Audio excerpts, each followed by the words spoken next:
Meena नंगसी करमना खनबजाना my सोनबा मिंगमदबा मियोइना खनबजाला नत्रगा अपंगबा खेतप नुंगाइगदबदगुंबा मिसक अमोइना लौबजाला नत्रगा असिंगबा ओक्तबा ज्ञान ताबा ओनसिना निंगदबा हाइना तानाबा नुंगाइबा ककक लाउबा थौगलोन खंगदबा असना जिंगबा लमसत्सी मखल ओंथोकना यामख्रे लाक्तौरिबा वफमदी मीना नंगसी करमा मखलगी लमचत चेनबा मीनि हाइना खलमगदगे हाइबा वफमसिने वांगसिगी पाखुम दम सोदन खंगलंगमने अदुबु पाखुमसि फंगनबगदमक तंगाइ फदना जेजेट अमगा कलममगदंदी आइबि हौनबनि संजलि एखोइना वहंग तराखक हंजगने वहंग तरासगी पाखुम मदुमदुमना थमोइ सेंगना जुमदा कुमिगदबने अदोंगी पाखुम सिंगदुगिसो एखोइना मार्क बिजगने मार्क सिंगदु जेदु देसिन बिगदबने अदोंना फंगबा अपनबा मार्क सिंगदुना अदोंबु मीना करमना खल्ले हाइबसि सक्ताक तोड़बने याम लाइबन योमने सेकंड तरागी मनुंगदा पाखुमसि पिबिगदबने दुगा अदोंना फंगबा मार्कदु जेदुदा सिनबिगने फरे दुदे कोई उसिनबा तोसे अहानबा वहंग नंगी अयाब लौदा कनानुमना नंगी नपोना चै ताप ताप पाइरकपदा अदोमदा करी फावे 1 खरा खरा साउनिंगे 2 पैसु खंदेदा 3 हैनदबा फावे अदुबु साउदी साउदे 10 9 8 7 6 5 4 3 2 1 1 खनबम खै 1 mark 2 खनबम खै 3 marks 3 खनबसिंग 2 marks अनिसुबा वहंग अदोमना चाही क्या थिंगना किद्रबा मरुप अमा खंगथेंग थिंगनाबदा अदोम कमदवे 1 उदब सार चटकने मोइना इबो मरोइना खलमदि नहानगै कॉल तौरमसु याय 2 संगसिंदुना अफनुंगाई वारी सागने नुंगाइरिब्रा कमदौरि हंगने 3 लापतंगना खुद हायरागा मोइना सोइंगोंदा हल्लागा खुद हायराई हायरक्ति खंदोकने मोइ उबदुदा याम हराउबा पामसिनबगी मोंगदी उथोय 10 9 8 7 6 5 4 3 2 1 1 खनबम खै 1 mark 2 खनबम खै 3 marks 3 खनबम खै 2 marks अहमसुबा वहंग अदोम करिगुमदा नरुप नपांगी टेक्स हंदबा कोला इखंगना खंगना पाइखत्तबा यावरबरा 1 यावखित्रि आइदी वारी बताई साबसी याम पामे 2 होय करिगुम कांदा यावखरे 3 आइदी क्या पाइखत कंदे टेक्सो हन कंदे 10 9 8 7 6 5 4 3 2 1 1 खनबसिंग 3 marks 2 खनबसिंग 2 marks 3 खनबम खै 1 mark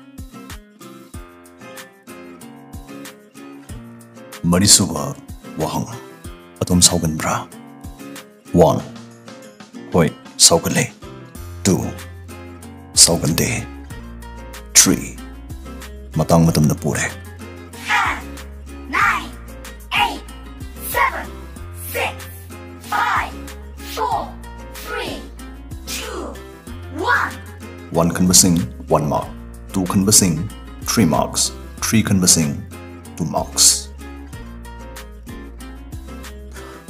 मंगासुबा वहंग अदोमसी पाम की बनिंग की बफंग फाउ होटनबा लेपदबा मिसकला 1 होय आइदी फंग फाउ ओइद्रि फाउ होटनबा सुंगेम लेपते 2 होय होटबदि अदुम होनै हाइतारे 3 वखल खलसु थबक ओइनदि सुंगन होनदे 10 9 8 7 6 5 4 3 2 1 1 खनबसिंग 1 mark 2 खनबसिंग 2 marks 3 खनबसिंग 3 marks मरक्तना अचुम फल फंगनबकदमा अचुम पाखुमदमा पिबिगने तरुक सुबो वहंग अदोमसी नपुंग इहुल lotion बहिबा Thanung kan ba misag amara.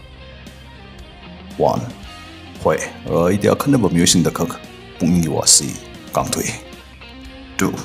Loningai wa ka leite da. 3.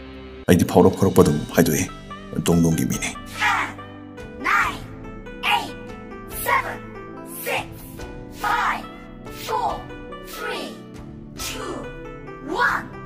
1 kan ba sing 3 marks. 2 kan ba sing 2 marks. 3 kan ba sing 1 mark. Tarit suba wahang. Adom si adongi yulon kirona basingda minungsi thawzal pokpa misak amara. 1. Yam torot khudana drasu thengnabdai kaudedum kawe. 2. Marup mapangum yam nanmei. 3. Yumlona bagimi laikai gimi si ai kaya khangde.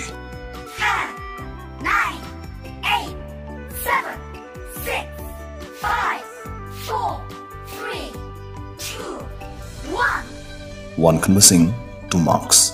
2 kan ba sing 3 marks. 3 kan ba sing 1 mark. Nipan suba wahang. Adom punsida kudong thiba natraga hakchinba awafamda taba yaukhrabra. 1. Yaukre. 2. Yaukidri. 3. Simadi jamam nare. 10, 9, 8, 7, 6, 5, 4, 3, 2, 1. 1 kan ba sing 1 mark. 2 kan ba sing 3 marks. 3 kan ba sing 2 marks. Mapan suba wahang. Adom misi taray thazaba ngambibra. 1. Hoi, aidi misi fanada khale. Fanada ui. 2. Matam naga fatavane. Aigi oinadi mi amabu thazarak paibasi matam madum lawe. 3. Aidi mathakki nisigi mayai changchane. 10, 9, 8, 7, 6, 5, 4, 3, 2, 1. 1 kan ba sing 3 marks. 2 kan ba sing 1 mark. 3 kan ba sing 2 marks. Aroiba wahang. Adongi normal oiba pukningi firei pibam normal mutsi karino. 1. Charak chahingnaba khoiram khoi saunaba. 2. Marak tawarasu adum nungai na dilay haitare. 3. Aidi nungai thukna talay. 10, 9, 8, 7, 6, 5, 4, 3, 2, 1. 1 kan ba sing 1 mark. 2 kan ba sing 2 marks. 3 kan ba sing 3 marks. Well done. Huzay koi matang soida wahang pahong gi sarupsi loisinjare. Adong gi faldo khangnap kidamak adom na phangba marks ndu punna muktang tinsinnabiyo. Adongi apunba mark masing total du 10 dagi 15 fawda lairagadi adom si badass ne. Mina nangsi henjinba yaroi do badungba misak amoina khangani. Sidi sek saki mina tedana khangani. Adom buksel sengani. Loinana adongi tawba ngamba adongi kanthi fudokpa mamasung adongi asonba nasana khangjagani. Kadigum kanda adongi leiton si adugi matik thawe. Adu adom si minungsi thawzal khangdaba midudi natte. 16 dagi 24 da leiba sing adom friendly oi. Adom thamoy yam saw misa amani. Adom na kanam tabu tati tawba natraga andok pasi pamde. Nang mukhangba yawdaba sing na dedom si mi tinabada sopsin na tinayidana khanmas yawgani. Adubu nang manutina khangba sing nadi adom si mingonda sungkai kaidaba thawzal haibadugma misak amani haibasi munna khangani. 21 dagi 25 fawda fangba sing adom di kharai kai thigali. Nang bulam samda kapu khangba mi sing nadi nang si my soul dana khangani. Adubu nang manutina khangba close oiba sing nadi nang sumakhoigum wawa nokpa ya lawba ngamba misak na haibasi khangani. Nauna thengnaba sing nadi adom si cute oi sweet oi dana khangani. 26 dagi 34 da fangba sing adom super nice ni. Nangi namin khakta wada mipum ayam gi chinbal da momon minok tamgani. Nangbu khangba sing na nangbu khwai dagi na phaba misak amoina lawgani. ꯁꯛꯈꯪꯗꯕꯒꯤꯕꯨ ꯑꯣꯏꯔꯣ ꯃꯔꯨꯞ ꯃꯄꯥꯡꯒꯤꯕꯨ ꯑꯣꯏꯔꯣ ꯃꯈꯣꯏꯒꯤ ꯃꯇꯦꯡ ꯄꯥꯡꯅꯕꯒꯤꯗꯃꯛ ꯃꯁꯥꯒꯤ ꯃꯊꯧ ꯍꯨꯟꯗꯣꯛꯄ ꯉꯝꯕ ꯃꯤꯁꯛꯇꯨ ꯅꯍꯥꯛꯅꯤ ꯑꯗꯣꯝꯒꯤ ꯒꯨꯟꯁꯤ ꯑꯊꯣꯏꯕ ꯑꯃꯅꯤ ꯑꯗꯨꯕꯨ ꯑꯗꯣꯝꯒꯤ ꯑꯐꯕꯁꯤꯗ ꯃꯤꯅ ꯈꯨꯗꯣꯡꯆꯥꯕ ꯂꯧꯍꯟꯈꯤꯕꯗꯤ ꯃꯗꯨꯗꯤ ꯑꯐꯕ ꯅꯠꯇꯦ